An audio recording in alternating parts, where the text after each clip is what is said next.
తమకు వ్యతిరేకంగా పడతానే అని అంచనా వేసుకున్నాడు, అర్థం చేసుకున్నాడు.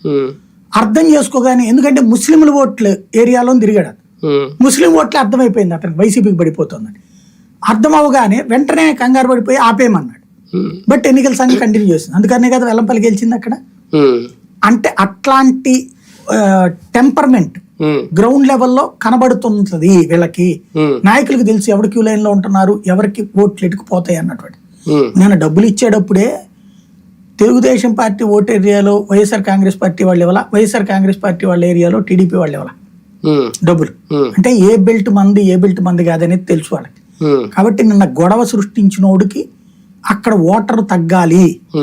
ఇప్పుడు క్రిందసారి అది జరిగేదైతే 79 దగ్గర ఆగింది, అదే ఆ గొడవ జరగకపోతే, అదే గొడవలు ఏం జరగనిలా, 79 దాకా పాకింది, 74 నుంచి 79 దాకా వెళ్ళింది.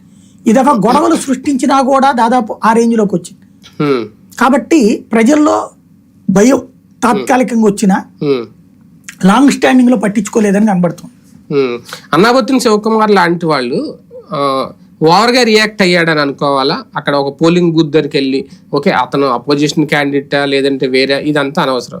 ఈయన ఒక ఎమ్మెల్యే అనో లేదంటే అధికార పక్షం వైపు ఉన్నానో వెళ్ళి చెంపదెబ్బ కొట్టడం ఎంతవరకు కరెక్ట్? నాకు తెలిసి అన్నాబత్తుని శివకుమార్ మనస్తత్వం పరంగా ఎప్పుడు అతను గొడవలకి దిగే క్యారెక్టర్ గా కనిపించలేదు ఇప్పటి వరకు.